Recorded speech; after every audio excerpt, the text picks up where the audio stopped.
الحمد لله نحمده ونستعينه ونستغفره ونؤمن به ونتوكل عليه ونعوذ بالله من شرور أنفسنا ومن سيئات أعمالنا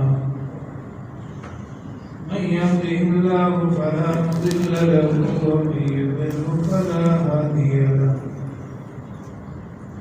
ونشهد أن لا إله إلا الله وحده لا شريك له ونشهد أن سيدنا وسندنا ونبينا وشفيعنا وحبيبنا وحبيب ربنا سيدنا ومولانا محمدا عبده ورسوله صلى الله تعالى عليه وعلى آله وأصحابه وبارك وسلم تسليما كثيرا كثيرا.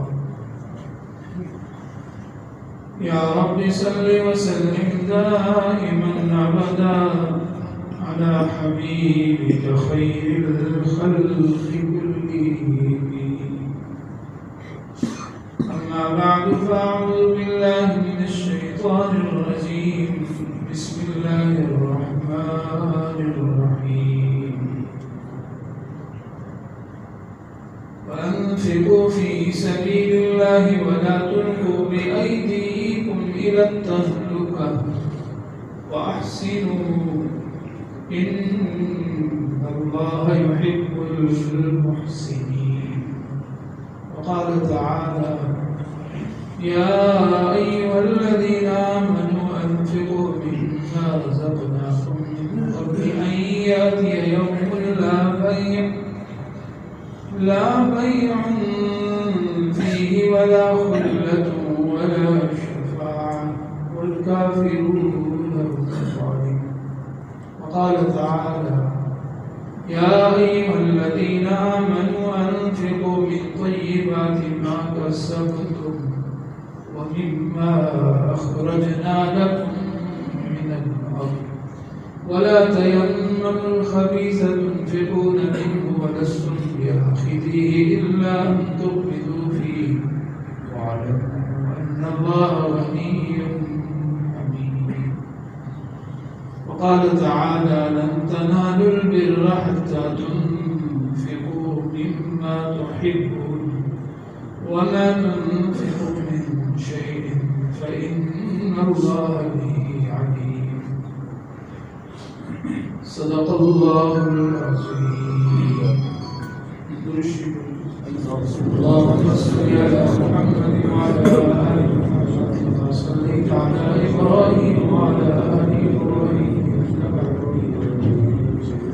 اللهم بارك على محمد وعلى آل محمد كما باركت على إبراهيم وعلى آل إبراهيم إنك حميد مجيد. برادران اسلام، معزز سامعین کرام، ماہ رمضان المبارک کا جمعۃ المبارک، اس مبارک مہینے کا ہر دن ہر رات ہمیں اس مبارک مہینے کی قدر کرنی چاہیے. یہ مہینہ بار بار آتا رہے گا، اس مہینے تو نے آنا ہے. ہم ہوں گے یا نہیں، رمضان کا مہینہ آتا رہے. خوش قسمت ہے وہ لوگ جو اس مبارک مہینے کے دنوں اور راتوں کو عبادات کی زندگی سے قیمتی بناتے، کوئی لمحہ ضائع نہیں ہوتا. آج کے خطبے میں زکوٰۃ کے موضوع پر چند باتیں عرض کرنا چاہوں گا.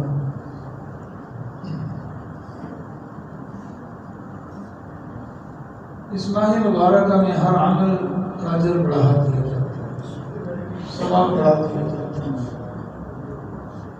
ہر عمل کے لیے 70 گنا اجر و ثواب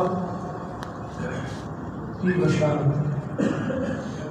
ہم میں سے جو بھی کوئی ایک نیک عمل کر لے گا اس مبارک مہینے میں، اللہ سبحانہ و تعالیٰ 70 دفعہ اس کا اجر عطا فرمائے. اجر تو ایک دفعہ ملنا چاہیے، لیکن یہ اللہ کی شانی کریمی ہے. اس مبارک مہینے کو اللہ نے یہ فضیلت دی ہے کہ اس مبارک مہینے میں جو بندہ کوئی ایک نیک عمل کر لے گا، اللہ اس کے ایک نیک عمل کا اجر 70 گنا عطا فرمائے.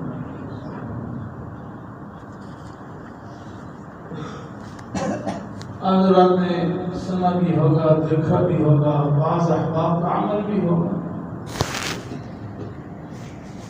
اکثر لوگ اس مبارک مہینے میں جہاں نفل عبادات کی طرف متوجہ ہوتے ہیں، فرائض کا اہتمام بھی ہو رہا ہے، فرائض کے ساتھ ساتھ نوافل کا بھی اہتمام کیا جا رہا ہے، چاہے وہ تراویح کی نماز ہو، تہجد ہو، اشراق ہو، چاشت ہو، اوابین، صلاۃ تحیۃ المسجد ہو، تحیۃ الوضو ہو، صلاۃ الحاجت ہو.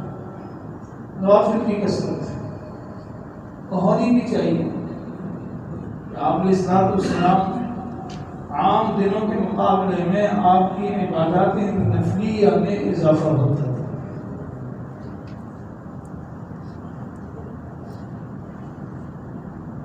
تو عوام میں اکثر مسلمان اس مبارک مہینے میں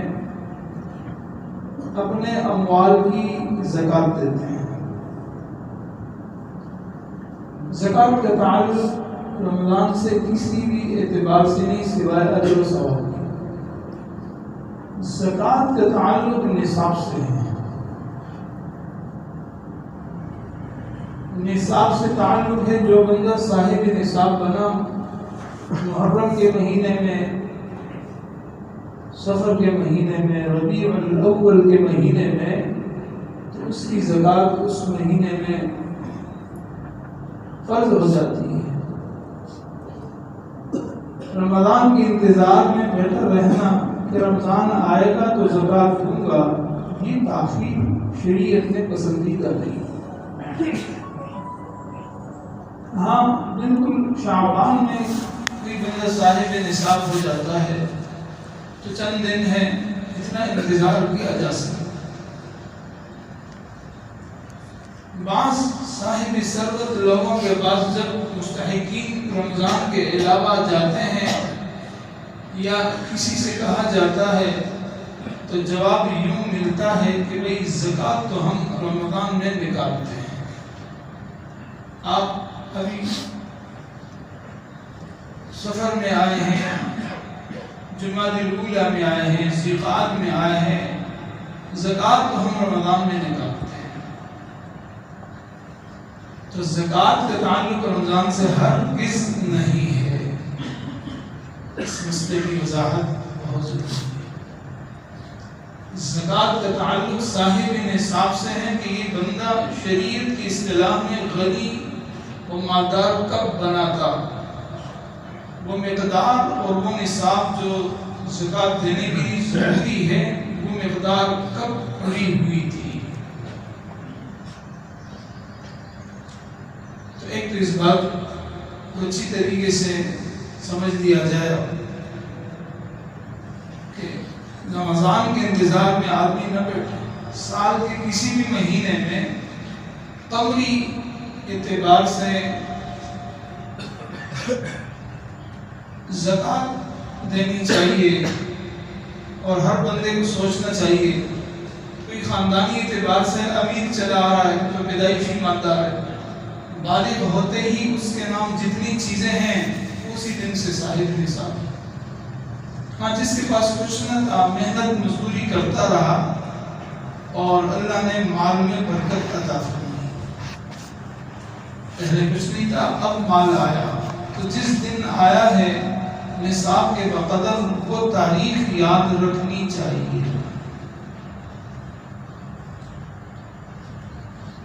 الزکوٰۃ یزکی المال، فرمایا زکوٰۃ دینے سے مال بڑھتا ہے، زکوٰۃ دینے سے مال پاک ہوتا ہے، زکوٰۃ دینے سے مال محفوظ ہو جاتا ہے. وفی اموالہم حق معلوم للسائل والمحروم. یہ سبحانہ وتعالیٰ کا ایک نظام ہے.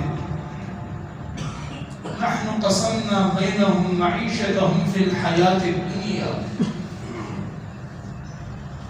چند لوگوں کو اگر مال دیا جا سکتا ہے یا اللہ نے عطا فرمایا ہے تو باقی جتنے انسان ہیں ان کو بھی دیا جا سکتا ہے. اللہ کے خزانوں میں کوئی کمی نہیں ہے. وَأَحْكَمُ الْحَاكِمِينَ ہے. بندے کو جس حال میں رکھیں اس کے فیصلے پر راضی رہنا یہی عبودیت ہے, یہی بندگی ہے. میرے رب نے جو چاہا, جو فیصلہ کیا, میرا حق میں وہی ہے. رضیت باللہ ربا, میں اپنے رب سے راضی ہوں رب جان کر, اس کے فیصلے کو مان کر. لیکن دنیا دار الاسباب ہے, دار الامتحان ہے. یہ ایک امتحان سے ہم سب کو گزارا جا رہا ہے, اور یہ امتحان کی ایک شکل نہیں ہے کہ نماز پڑھ رہا ہے یا نہیں پڑھ رہا ہے. باقی مراحل بھی امتحان کے ہیں. ایک طرف ایک صاحب کو, ایک بندے کو اللہ سبحانہ وتعالیٰ نے بے شمار مال عطا فرمایا. اب اس کی آزمائش ہے کہ اس مال کو صحیح استعمال کر رہا ہے یا نہیں, اس مال کا حق ادا کیا جا رہا ہے یا نہیں.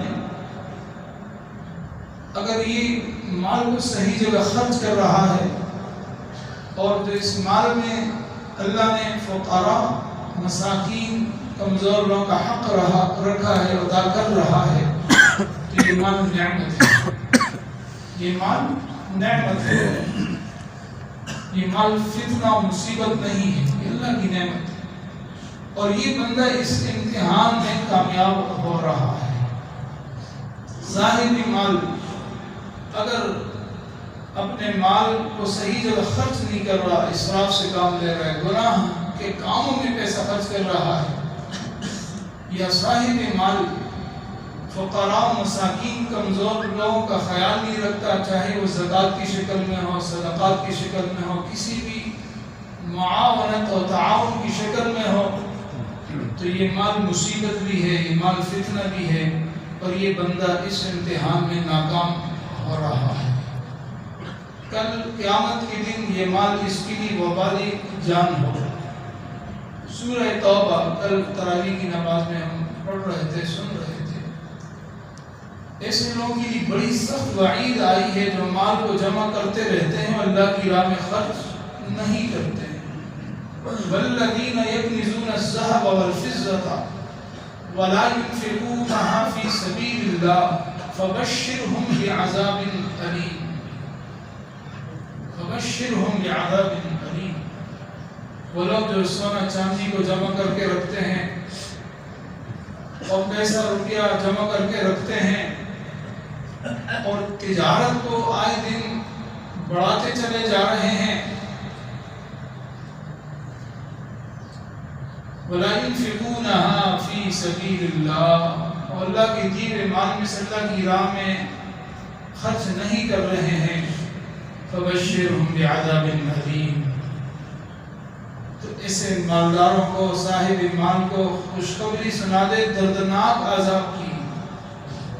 یوم یحمى علیہا فی نار جہنم فتقوی بہا جباہہم وجنوبہم وظہورہم هذا ما كنزتم لأنفسكم فذوقوا ما كنتم تكنزون. آیت جب اتری صحابہ بڑے پریشان ہوئے کہ مال جمع کرنے سے منع کیا جا رہا ہے. یہ تو آیت سے بظاہر یہ معلوم ہو رہا ہے والذین یکنزون الذهب, کنز, خزانہ, مال جمع کرنا, مال جمع کرنے کی مذمت ہو رہی ہے. آپ علیہ الصلوۃ والسلام نے آیت کی تشریح فرمائی, فرمایا مال جمع کرنا وہ مذموم اور ناپسندیدہ ہے جس میں اللہ کا حق ادا نہ کیا جائے. تشریح فرمائی مطلب مال جمع کرنا کوئی عیب و گناہ کا کام نہیں ہے. وَلَا يُنْفِقُونَهَا فِي سَبِيلِ اللَّهِ، اس صورت میں مال وبال جان ہے اور فتنہ و مصیبت ہے دنیا و آخرت دو جہاں میں، جب اللہ کی راہ میں اس میں سے خرچ نہ کیا۔ تو فرمایا وَالَّذِينَ فِي أَمْوَالِهِمْ حَقٌّ مَعْلُومٌ لِلسَّائِلِ وَالْمَحْرُومِ، یہ اللہ کا نظام ہے۔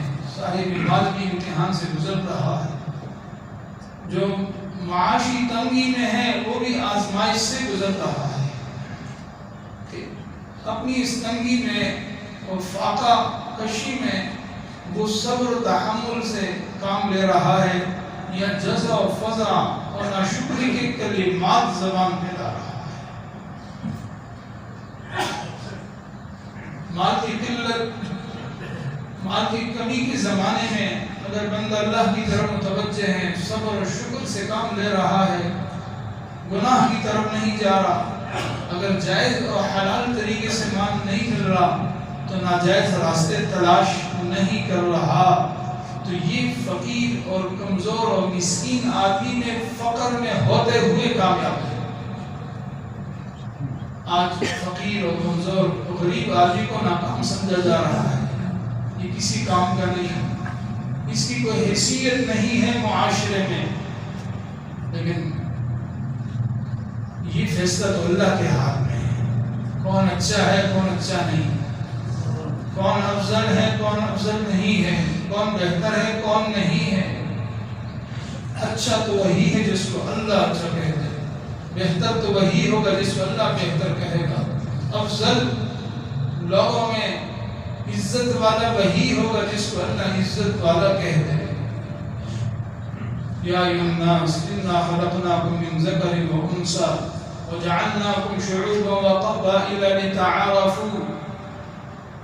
شکل صورت، کالا گورا ہونا، امیر و غریب ہونا، عربی عجمی ہونا، یہ کوئی فوقیت اور فخر کی بات نہیں ہے کہ گورے کو کالے پر فضیلت حاصل ہے، عربی کو عجمی پر فضیلت حاصل ہے، امیر کو فقیر پر فضیلت حاصل ہے، ایسی کوئی بات نہیں۔ ان اکرمکم عند اللہ اتقاکم، تم میں باعزت وہی ہے جو جتنا زیادہ متقی ہو، چاہے وہ رنگ کا کالا ہے، فقیر ہے، عجمی ہے، دیہات پہاڑوں میں رہنے والا ہے، لیکن اس کا تعلق رب سے قائم ہے، گناہوں سے بچ رہا ہے، اللہ کے احکامات پہ وہ عمل کر رہا ہے۔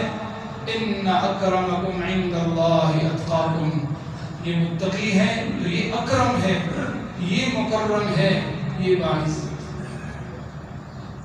تو یہ اللہ سبحانہ و تعالیٰ کا فیصلہ ہے کہ ہم سب کو ایک امتحان سے گزارا جا رہا ہے کہ مالدار اپنی حیثیت، مالی حیثیت میں امتحان سے گزر رہا ہے کہ اللہ کا حکم پورا کر رہا ہے یا نہیں، اور فقیر فقر میں اس کی ابتلا و آزمائش امتحان ہے کہ فقر و فاقہ میں اللہ کی طرف متوجہ ہو رہا ہے یا غلط راستے اپنا رہا ہے یا ناشکری کے کلمات زبان پہ لا رہا ہے۔ تو اللہ نے ایک نظام بنایا ہے، اور اگر اللہ چاہے فرمایا نحن قسمنا بینہم معیشتهم فی الحیات الدنیا، معیشت کی تقسیم بھی اللہ کے ہاتھ میں ہے، چاہتا تو سب کو ڈھیروں لا کے خزانے دے دیتا، لیکن دنیا میں ایسا نہیں ہوگا، آخرت میں ہر ایک کی خواہش پوری ہوگی۔ فرمایا جو صاحب ثروت ہے ان کے مال میں خاص حصہ ہے للسائل والمحروم، اس کمزور آدمی کا جو اپنی کمزوری کی وجہ سے لوگوں سے مانگ رہا ہے، والمحروم یا سوال سے بچ رہا ہے۔ شریعت نے ہمیں ترغیب دی ہے خرچ کرنے کی کہ خرچ کرتے رہو اللہ کی راہ میں، رمضان ہو یا کوئی بھی مہینہ ہو، جب خرچ کرتے رہو گے تو سائل کو سوال کا موقع ہی نہیں ملے گا، سائل سوال میں مجبور ہی نہیں ہوگا، لیکن جب خرچ نہیں کیا جائے گا اللہ کی راہ میں تو کمزور لوگ اپنی زبان سے بھی کہیں گے، اپنا ہاتھ بھی بڑھائیں گے۔ سوال کرنا یہ اللہ کو پسند نہیں۔ اگر مسلمان صحیح معنوں میں 100% زکوٰۃ دینے لگے، اللہ کی راہ میں خرچ کرنے لگے تو مسلمانوں میں کوئی فقیر اور کمزور نہیں رہ سکتا۔ 100 میں سے صرف 2.5%، 2.5 روپے، 2.5% یہ فرض ہے، باقی 97.5 وہ آپ اپنے پاس رکھیں۔ اگر فقیر کی اس سے زیادہ حاجت ہوتی تو اللہ تعالیٰ 5%، 10%، 20% زکوٰۃ مقرر فرما۔ بہت کم مقدار ہے، اور شرعی و فقہی اعتبار سے مسئلہ یہی ہے کہ مسلمانوں کی زکوٰۃ صرف مسلمانوں کو لگے گی۔ مسلمانوں کی زکوٰۃ کافروں کو نہیں دی جائے گی، مسلمان کی زکوٰۃ مسلمان کو جائے گی تاکہ مسلمان مالی اعتبار سے مضبوط ہو جائے، اس کی معیشت اور معاشی حالت اچھی ہو جائے۔ قرآن پاک کی بہت ساری آیتیں ہیں جس میں انفاق فی سبیل اللہ بھی کہا گیا، وانفقوا فی سبیل اللہ، اللہ کی راہ میں خرچ کیا کرو، ولا تلقوا بایدیکم الی التہلکہ، اور خرچ نہیں کرو گے تو خود اپنے ہاتھوں سے اپنے آپ کو ہلاک کرو۔ اور ایک جگہ فرمایا، یا ایھا الذین آمنوا انفقوا مما رزقناکم من قبل، اے لوگو خرچ کرو اپنے اموال کو اللہ کی راہ میں قبل اس کے ان یأتی یوم لا بیع فیہ ولا خلہ، ایک دن ایسے آنے والا ہے کوئی خرید و فروخت، بیچنا خریدنا نہیں ہوگا، ولا خلۃ، اور نہ کوئی دوست کسی دوست کا کام آئے۔ لیکن قیامت کی طرف یہ سب یہی رہ جائے گا، اشارہ کیا جا رہا ہے آخرت کی طرف، یہ سب یہی رہ جائے گا، تو جانے سے پہلے خرچ کر کے جاؤ، کل کو یہ نہ کہہ دینا کہ اللہ ذرا اور مہلت دے دے، لولا اخرتنا الی اجل قریب، 1 مہینہ، سال، 2 سال اور مزید دے دے، موت کے وقت کو یہ تمنا نہ کریں، اور یہ مہلت اس کی مانگی جا رہی ہے، فاصدق واکن من الصالحین، تیرے دیے ہوئے مال میں سے میں خرچ کروں، نیکوں میں سے بن جاؤں۔ اور فرمایا، لن تنالوا البر حتى تنفقوا مما تحبون، نیکی کے اعلیٰ درجے تک نہیں پہنچ سکتے ہو تم لوگ حتى تنفقوا، جب تک خرچ کر نہ ڈالو، مما تحبون، اپنی پسندیدہ چیزیں جو آپ کو پسند ہیں اس میں سے دو۔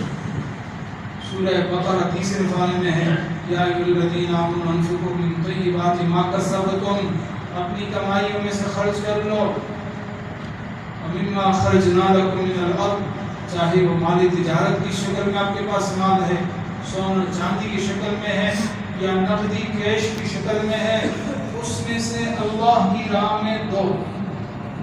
تاجر کی تجارت کر رہا ہے اور وہ نصاب تک وہ مالی تجارت پہنچ رہا ہے، تو ایسے تاجر پر، ایسی تجارت میں اور ایسی دکان میں رکھی ہوئی چیزیں اسٹور میں، ان سب کی زکوٰۃ فرض ہے، حساب لگا۔